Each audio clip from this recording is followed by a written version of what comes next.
대한민국과 건국 대통령의 이야기 5번째 시간입니다. 오늘의 주제는 공산주의와의 투쟁입니다. 1917년 러시아에서 공산주의 혁명이 일어납니다. 사람 위에 사람 없고 사람 밑에 사람 없다. 토지는 밭갈이 하는 농민에게, 공장은 피땀 흘려 일하는 노동자들에게, 만국의 노동자여 단결하라. 우리가 얻을 것은 무계급 만민평등의 세계 공산화요.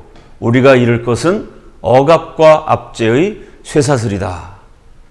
이 공산주의 구호에 전 세계가 열광을 합니다. 말로만 들으면 공산주의 세계에서 제일 아름다운 사상처럼 보입니다. 여러분 보시는 한 장의 그림이 공산주의의 세계적 영향력을 보여주는 작품입니다. 세계적으로 유명한 화가 피카소의 작품, 무장한 군인이 비무장한 여인과 아이들을 마구마구 죽이는 그림입니다. 그래서 제목이 학살, 그런데 놀랍게도 한국에서의 학살입니다. 미제국주의자들이 한국 사람들을 닥치는 대로 죽였다는 있지도 않은 사실에 근거해서 그린 작품입니다. 피카소는 왜 이렇게 세계적으로 유명한 반미 그림을 그렸을까요? 그는 죽을 때까지 공산당원이었습니다. 해리 덱스터 화이트, 이 이름이 생소하신 국민 여러분들이 많으실 줄 압니다. 그러나 그가 만든 단체는 전 국민이 다 알고 계십니다. 1997년 한국 경제가 휘청했습니다. IMF 사태라고 부르죠. 그 IMF, 국제통화기금이라는 경제단체를 만든 실무 주역이 해리 덱스터 화이트입니다. 미국 재무부의 고위 관료였던 해리 덱스터 화이트는 미국의 기밀을 소련에게 팔아넘겼다는 표현이 적절하지 않겠네요. 돈 받지도 않고 스스로 넘겼던 자발적인 간첩이었습니다. 엘저히스, 역시 미국 국무부의 고위 관료, 그가 실무를 맡아서 만든 단체가 국제연합, 곧 유엔입니다. 그 사람도 역시 미국의 기밀을 소련에게 넘겼던 자발적인 간첩이었습니다. 피카소 같은 세계적인 화가, IMF를 만든 경제 지도자 해리 덱스터 화이트, 유엔을 만든 실무자, 국무부 고위 관료였던 엘저히스, 이 사람들이 모두 공산주의자였고 공산주의를 위한 자발적인 간첩이었습니다.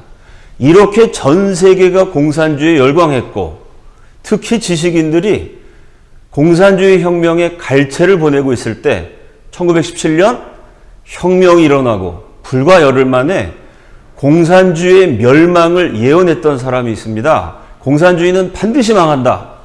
인류 최초의 방공연설, 공산주의 멸망을 예언했던 사람이 식민지 조선의 독립투사였던 이승만이었습니다. 이승만이 이렇게 예언을 했습니다.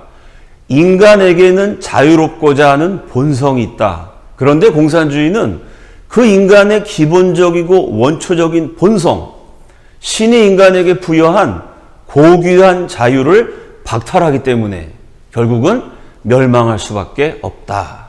이것이 공산주의 멸망을 예언한 이승만의 논리였습니다. 북한 정권이 해마다 1월 1일이 되면 신년사라는 것을 발표합니다. 김일성, 김정일, 김정은 3대 세습 정권 70년에 걸쳐서 매해 신년사마다 빠지지 않고 되풀이되었던 내용이 있습니다. 당이 생각하는 대로 생각하고, 당이 결정하는 대로 결정하고, 당이 행동하는 대로 행동하자. 바로 이것이 공산주의입니다. 내가 서울에서 살지 인천에서 살지, 내가 A라는 직업을 택할지 B라는 대업을 택할지 내가 결정하면 자유민주주의입니다. 그게 아니고 동무는 서울에서 사시오, 인천에서 사시오, 당의 명령을 받들어 이런 일을 하시오. 당이 결정하는 대로 결정하고 당이 행동하는 대로 행동하는 곳. 그래서 개인의 자유가 존중되지 않는 곳이 공산주의입니다. 자유를 빼앗기 때문에 필연적으로 공산주의는 멸망할 수밖에 없다고 이승만은 통찰했습니다. 이승만 박사가 그 말씀을 하시고 정확하게 100년이 지났습니다. 2017년 오늘 저는 이 나라 건국 대통령의 예언이 얼마나 정확한지를 거의 매주일 확인합니다.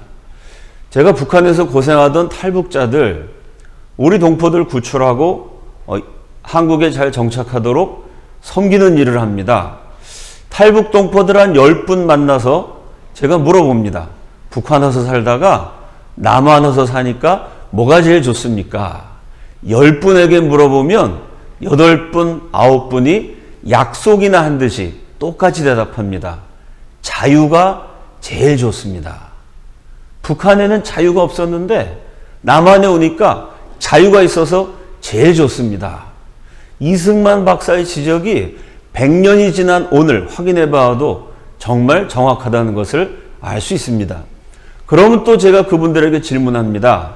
자유에도 종류가 참 많죠? 언론, 출판, 집회, 결사의 자유, 종교의 자유, 여행, 이동의 자유, 수많은 종류의 자유 가운데 어떤 자유가 제일 좋으십니까?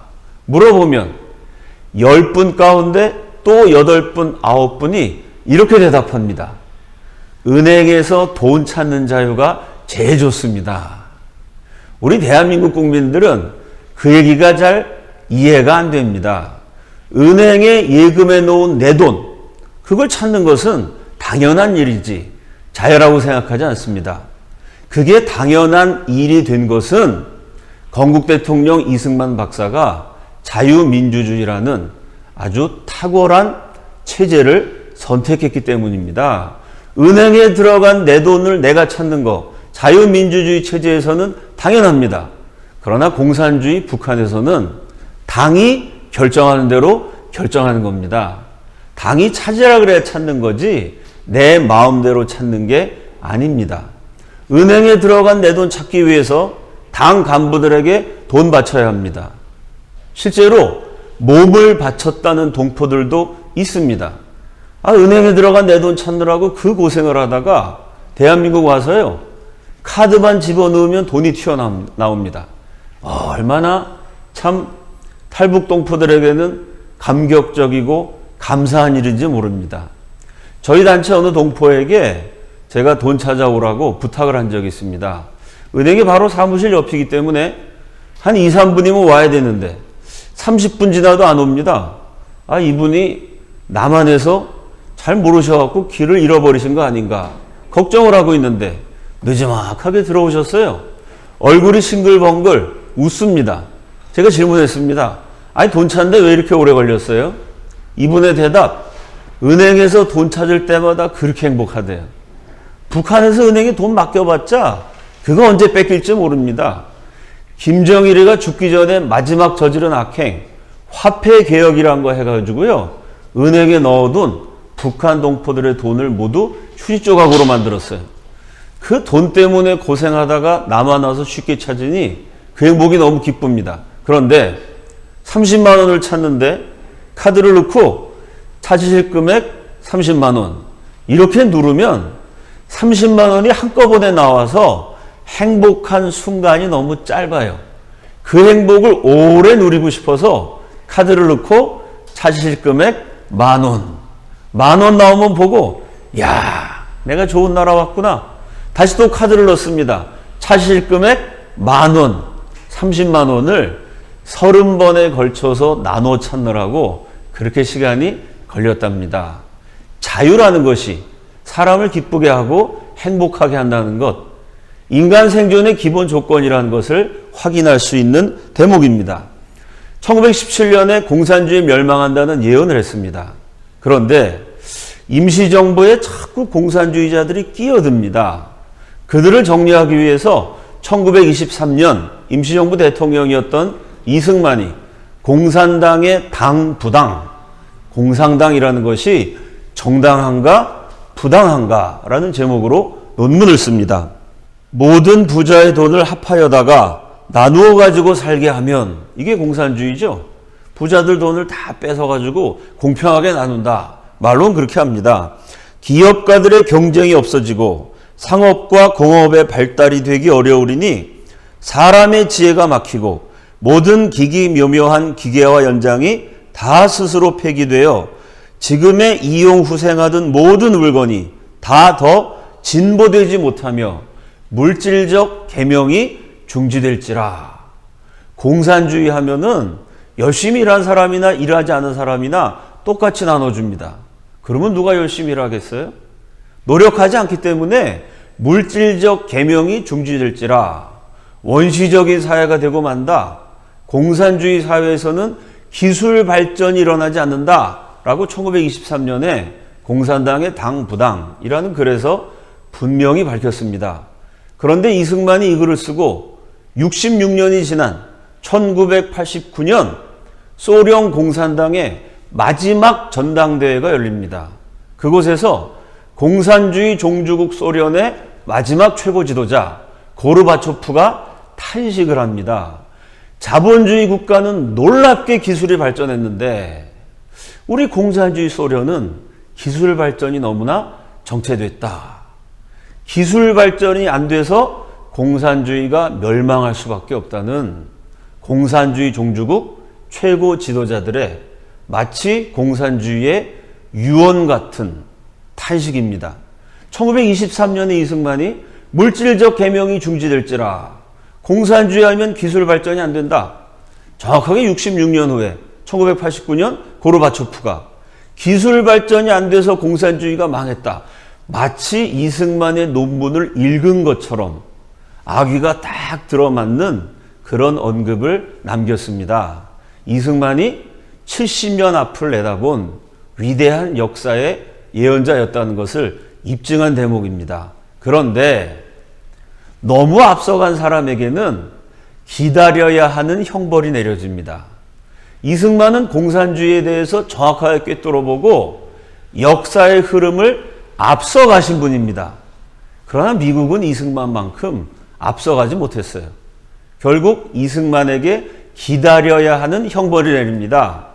미국의 정책은 친공이었습니다. 자본주의 미국과 공산주의 소련이 동맹이었습니다. 두 나라가 동맹을 맺어서 소련과 일본을 물리친 전쟁이 제2차 세계대전이죠. 그 세계적인 전쟁에서 혈맹이 되고 전우가 되어서 함께 피 흘렸던 동지적인 관계였습니다.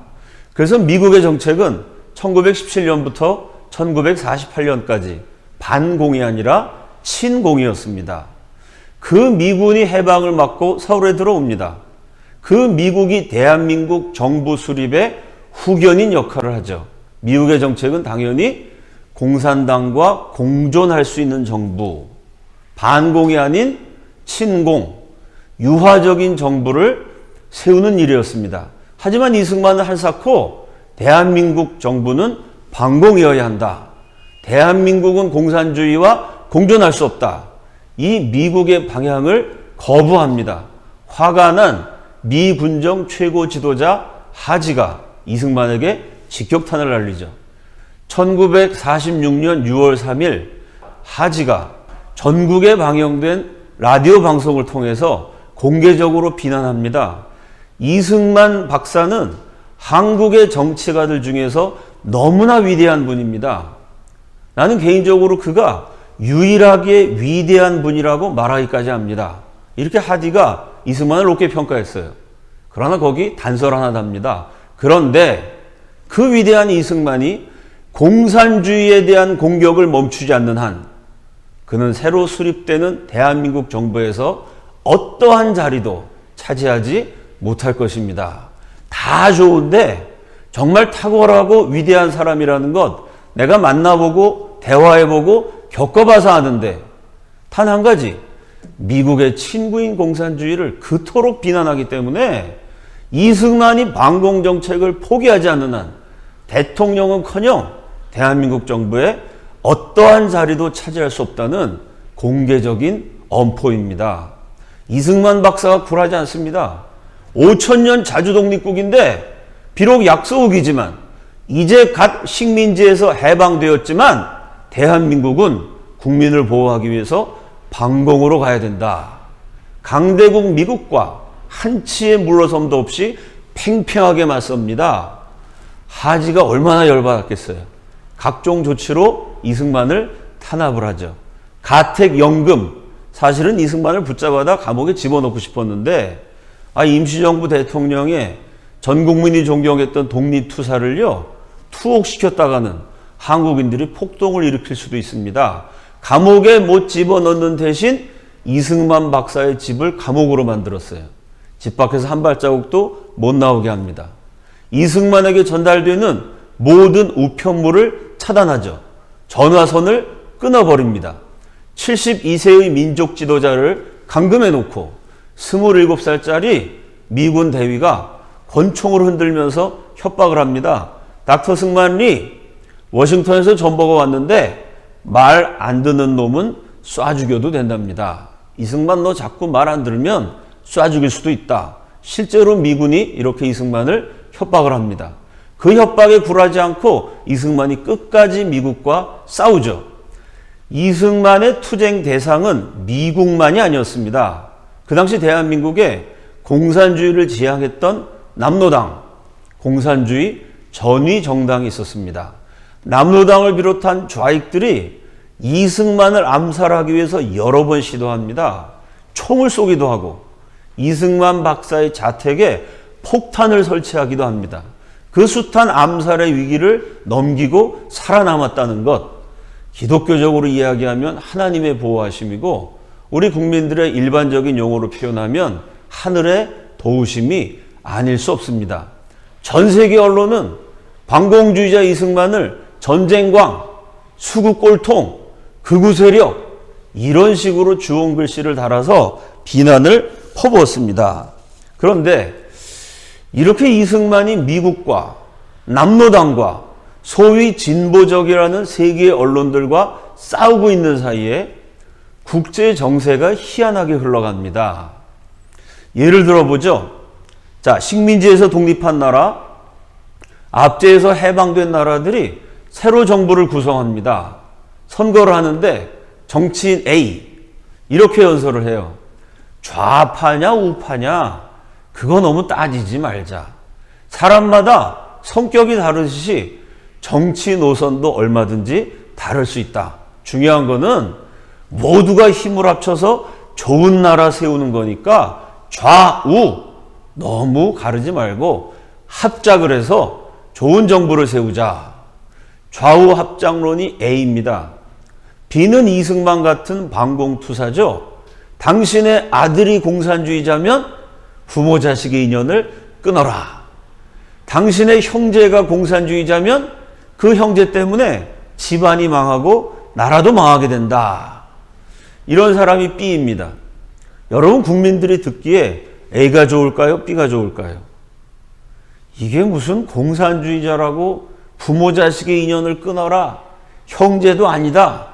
너무 살벌하고 과격하게 느껴집니다. 어느 나라나 좌우 합작론이 인기가 있었어요. 국민들이 좌우 합작론 주장하는 사람들을 지도자로 선출합니다.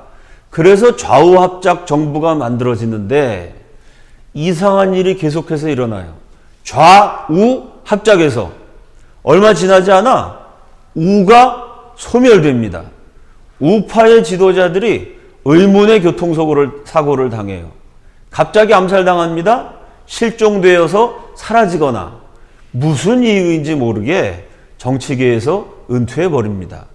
국민들은 좌우 합작 정부를 만들어줬는데 시간이 지나면서 우가 없어지고 좌파 연립정부가 됩니다. 좌파 안에도 파벌과 노선이 다양하죠.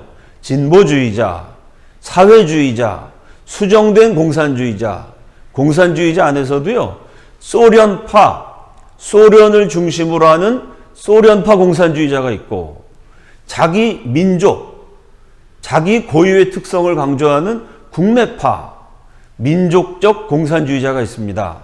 좌우 합작이 좌파 연립이 됐는데, 그 다음에 또 똑같은 일이 반복이 됩니다.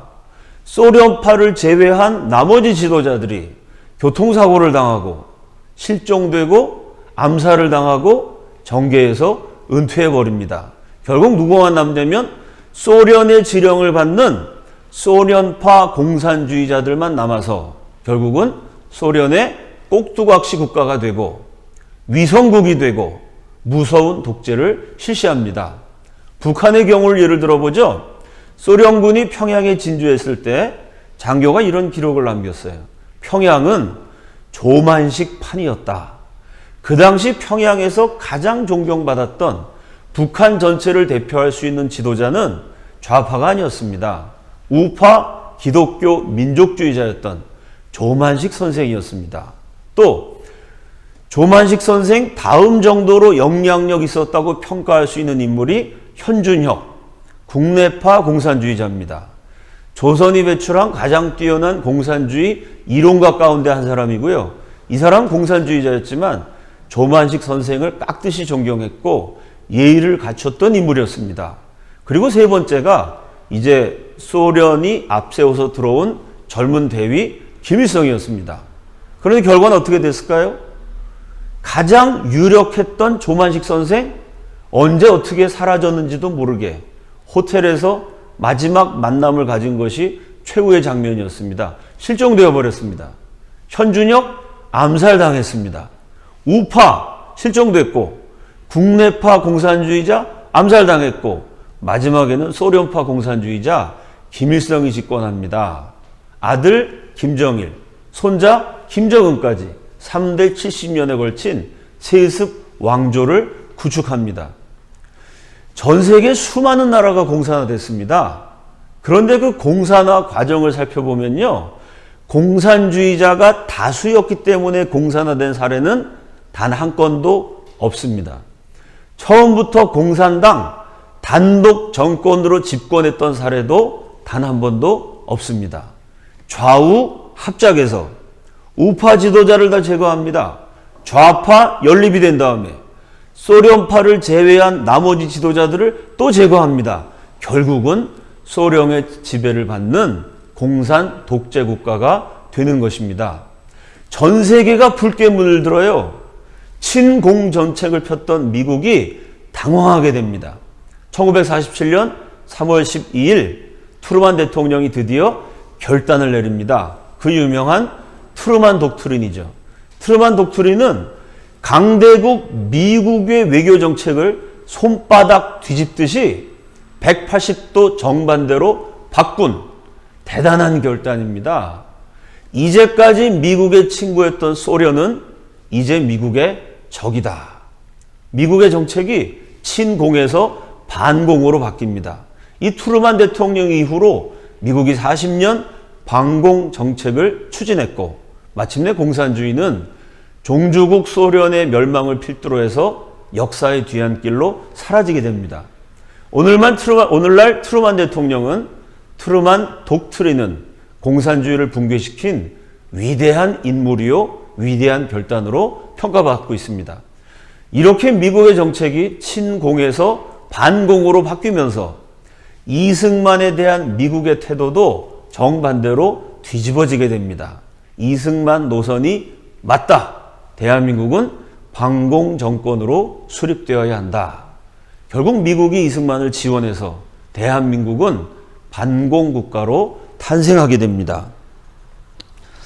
자, 여러분께 보여드리는 한 장의 지도. 이승만이 얼마나 위대한 인물인지를 웅변적으로 보여줍니다. 동시에 대한민국이 얼마나 위대한 국가로 건국되었는지를 한눈에 보여줍니다. 그 지도의 윗부분에 있는 거대한 나라, 남한과 북한 합친 것에 110배가 넘는 그 당시 세계에서 제일 컸던 나라 소비에트 사회주의 연방공화국, 줄여서 소련입니다. 그 소련이 막강한 힘을 바탕으로 해서 주변에 있던 모든 나라를 차례로 공산화시킵니다. 도미노 하나를 쓰러뜨리면 차례로 계속해서 무너지는 것처럼 소련 주변에 있는 40여 개 국가가 차례로 공산화됩니다. 그런데 여러분 지도를 가만히 보시면요. 소련과 국경을 맞대고 있는데 공산화되지 않은 단 한 개 나라. 소련 주변에서 공산주의를 막아낸 단 한 개 국가가 있습니다. 바로 대한민국입니다. 어떤 나라들이 공산화되었는지 확인해 보죠. 폴란드, 동독, 체코, 슬로바키아, 헝가리, 러시아, 우크라이나, 리투아니아, 라트비아, 에스토니아, 벨로루시, 몰도바, 세르비아, 몬테네그로, 보스니아, 헤르체고비나, 마케도니아, 크로아티아, 슬로베니아, 알바니아, 루마니아, 불가리아, 북한, 중국, 베트남, 라오스, 몽골, 캄보디아, 미얀마, 카자흐스탄, 우즈베키스탄, 키르기스탄, 타지키스탄, 투르크메니스탄, 다게스탄. 읽기도 숨찰 만큼 소련 주변에 있는 40여 개국이 다 공산화됐습니다. 단 한 개 나라 대한민국만 이승만이라는 위대한 지도자의 지혜와 용기가 있었기 때문에 공산화를 면할 수 있었습니다. 이 이승만에 대해서 연구가들은 여러 가지로 찬사를 보냈습니다. 김광동 박사가 이렇게 얘기했습니다. 당시 상황에서 공산화란 쓰나미 같은 것이었다. 쓰나미, 엄청난 해일이 몰아닥치면은 사람이고 건물이고 쓸어버립니다. 이 공산주의가 쓰나미처럼 전 세계를 쓸어버리고 있을 때 그 쓰나미를 막아낸, 공산주의를 막아낸 소련의 꼭두각시 국가 위성국이 되는 것을 막아낸 유일한 인물이 이승만이었다. 김길자 여사는 또 이렇게 평가합니다. 광복이 아니라 또 하나의 비국, 강대국들의 영토 나눠먹기 노름판이었다. 식민지에서 해방돼 갖고 곧바로 행복해진 게 아닙니다. 식민지가 갑자기 부강해질 수도 없습니다. 해방은 됐지만 강대국들이 이 식민지를 마음대로 나눠먹는 영토 나눠먹기 노름판이었습니다. 소련에는 북한이 공산주의 단독 정권을 세워버렸어요. 남한에는 미군이 좌우합작 정책을 추진합니다. 순진한 남한 내 제정치 세력들은 그냥 공산주의하고 타협하면 되는 거 아니냐? 타협 절충 노선을 택해요. 소련과 싸우고 미국과 싸우고 국내의 타협파들과 싸워서 대한민국을 반공국가 자유민주주의 체제로 건국한 이승만의 투쟁은 전 세계와 맞서 싸운 1인 혈투였다. 역시 정확한 평가입니다. 미 국무부의 피점령국가 담당 차관보였던 존 힐드링은 이렇게 평가했습니다. 이승만은 강대국 소련에 대한 미국의 편법적인 태도를 버리겠다. 소련은 강대국이니까 웬만하면 부딪히지 말고 공산주의자들이 나쁜 짓 좀 하지만 그냥 눈 감아주고 사이좋게 지내는 게 좋다. 이런 정의를 따라가는 것이 아니라 힘과 이익을 따라가는 미국의 편법적인 태도를 이승만이 버리겠다. 아니, 미국 지도자가 이런 놀라운 평가를 내렸습니다. 동시에 약소국 한국에 정당하고 의로운 태도를 취하게 만들었다. 사실 미국 사람들이 한국을 그렇게 중요하게 생각 안 했습니다. 실제로 미국 정보 전문가들도요, 한국은 5,000년 동안 중국의 영향을 받아왔다. 그 말이 맞습니다. 우리가 중국을 대국으로 섬겼고 조공까지 바쳐야만 했습니다. 모든 문물을 중국을 통해서 수입을 했죠. 한국은 이렇게 중국 영향을 오래 받았기 때문에 중국이 공산화되면 한국도 따라갈 수밖에 없다. 이런 식으로 한국에 대해서는 특별한 관심과 애정이 없었는데 이승만이 그걸 바꿔서 약소국이지만 한국에 정당하고 의로운 태도를 취하게 만들었다는 것이죠. 이승만은 미국을 설득해서 한국 편으로 만들었다. 그것은 위대한 십자군 운동이었다.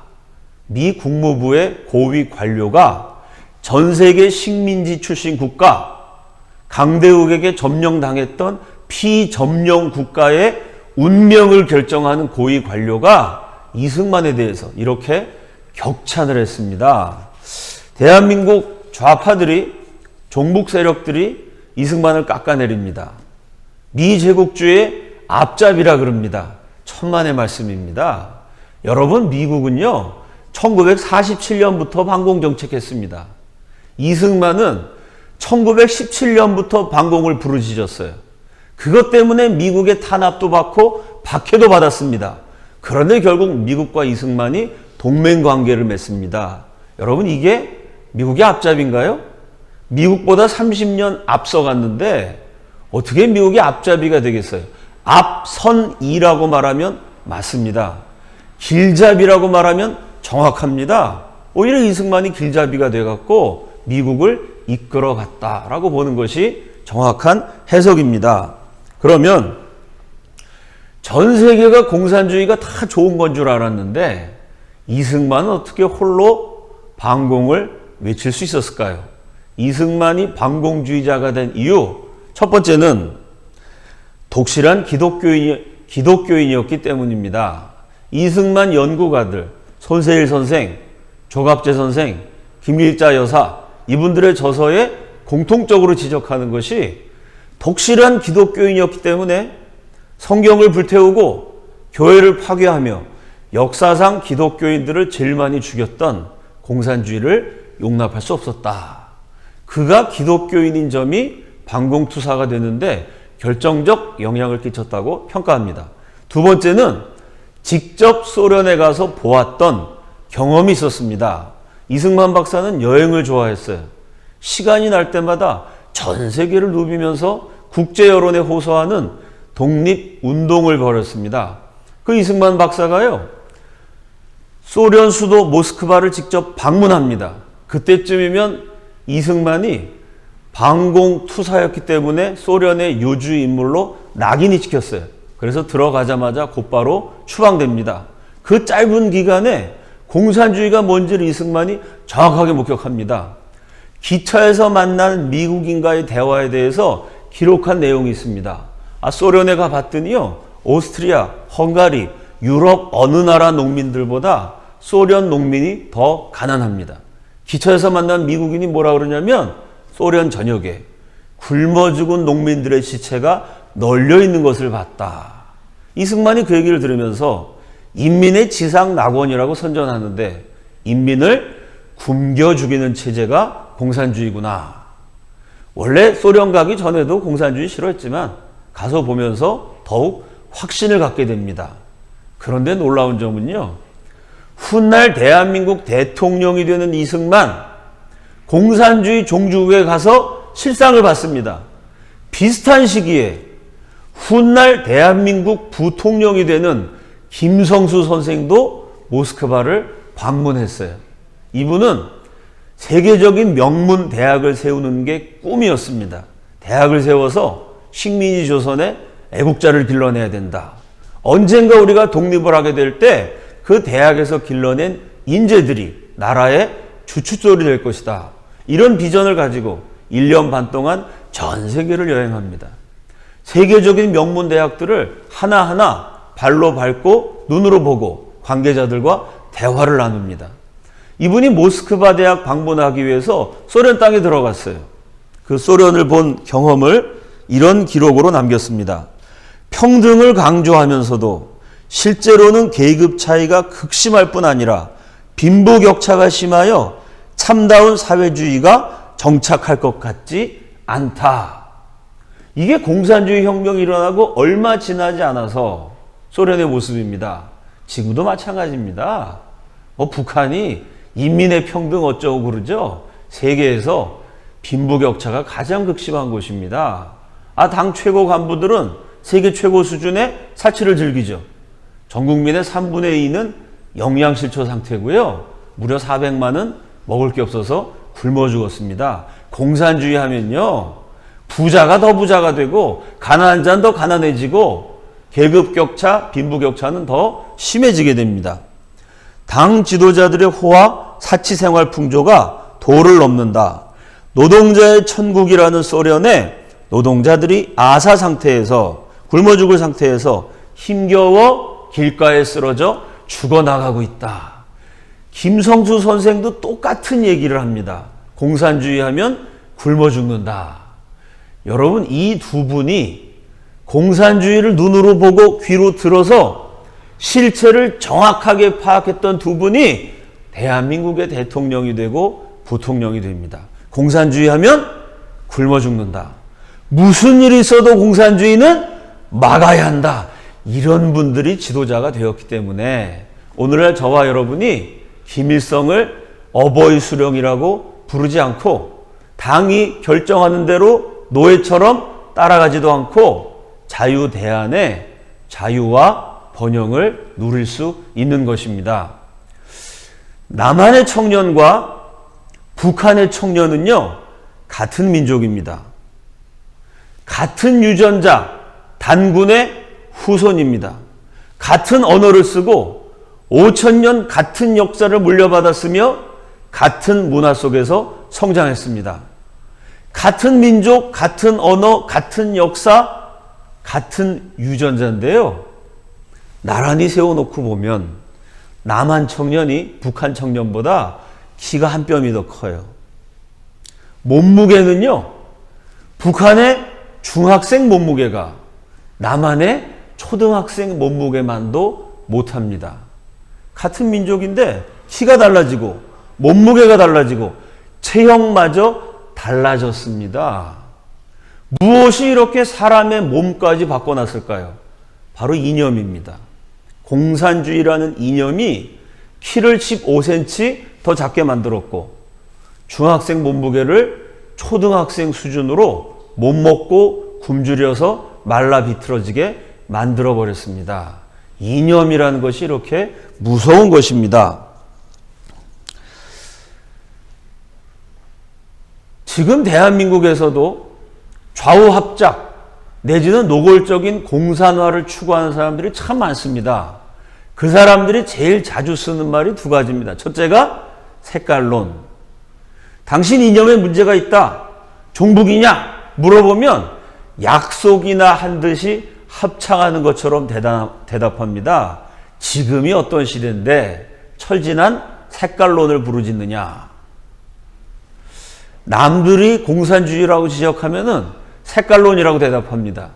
그리고 본인들은 공산주의가 아니라 민주주의라고 말합니다.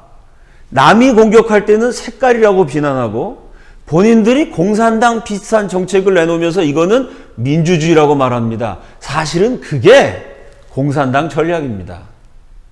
공산주의 최고 지도자, 남북한 합친 것의 110배가 넘는 거대한 소련 대륙을 붉게 물들인 공산왕조의 창시자 레닌이 이렇게 말했습니다. 민주주의가 망할 때까지 민주주의를 외쳐라. 이게 공산화 전략이에요. 민주주의 국가를 어떻게 무너뜨리느냐? 어떻게 공산주의로 바꿔놓느냐? 민주주의를 멸망시키는 공산화 전략이 민주주의입니다.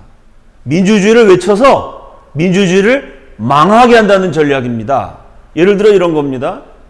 대한민국 교과서가 북한을 정통성 있게 인정하고 대한민국 아주 태어나지 말아야 될 형편없는 나라라고 왜곡합니다. 역사 교과서 엉터리라서 그거 바꿔라. 국정화해야 된다. 그럼 뭐라고 대답합니까? 공산주의 교육에 대한 탄압이다 라고 말하지 않습니다. 민주교육에 대한 탄압이다. 국민 세금으로 먹고 사는 국회의원이 대한민국을 보호하는 것이 아니고요. 북한이 쳐내려올 때 어떻게 합세해서 이 나라를 적화시키느냐. 내란을 모의했습니다. 그럼 국회의원 체포하면은 반역자에 대한 탄압이다가 아니고요. 종북에 대한 탄압이다 도 아니고요. 민주 인사에 대한 탄압이다. 언론이 거짓말합니다. 선동으로 국민들을 자극해요. 거기에 대해서 비난하고 제재를 하면 민주 언론에 대한 탄압이다. 공산주의 비슷한 교육을 하는 걸 막으려고 그러면 민주 교육에 대한 탄압. 공산화 혁명 모의한 사람 감옥에 가두면 민주 투사에 대한 탄압. 거짓과 선동을 흘리는 언론에 대해서 정정을 요구하면은 민주 언론에 대한 탄압. 민주주의란 이름으로 민주주의를 멸망시켜라. 이게 하루 이틀 있었던 일이 아니고요. 공산주의자들의 캐캐묵은 100년쯤 된 오래된 공산화 전략입니다. 그렇기 때문에 우리 국민들의 분별이 필요합니다. 지혜로운 국민, 슬기로운 국민들이 대한민국을 지키기 위해서 분별력을 발휘하셔야 합니다. 누가 민주주의 외치면요. 아, 저건 민주주의니까 다 좋은 건가 보다. 그렇게 믿었다간 큰일 납니다. 저 사람이 말하는 민주주의가 대한민국을 흥하게 하는 민주주의인가? 망하게 하는 민주주의인가? 자유민주주의 체제를 수호하기 위한 민주주의인가? 공산화로 가는 교두보를 확보하기 위한 민주주의인가? 현명한 국민들이 지혜롭게 판단하셔야 합니다. 공산주의와의 싸움은 아직도 끝나지 않았습니다. 전 세계에서 유일하게 공산화를 막아내었던 대한민국의 자랑스러운 건국사, 세계 유일의 소련의 위성국화를 막아낸, 미국으로 하여금 한국의 정당하고 의로운 태도를 취하도록 설득해낸 위대한 건국의 아버지 이승만, 대한민국의 역사와 건국 대통령의 업적을 기억하면서 마지막 남아있는 이념으로 말미암은 분단국가 대한민국에서 이 공산주의와의 최후 싸움에서 승리하는 지혜로운 국민들이 다 되시기를 기원하면서 오늘 강의를 마치겠습니다. 감사합니다.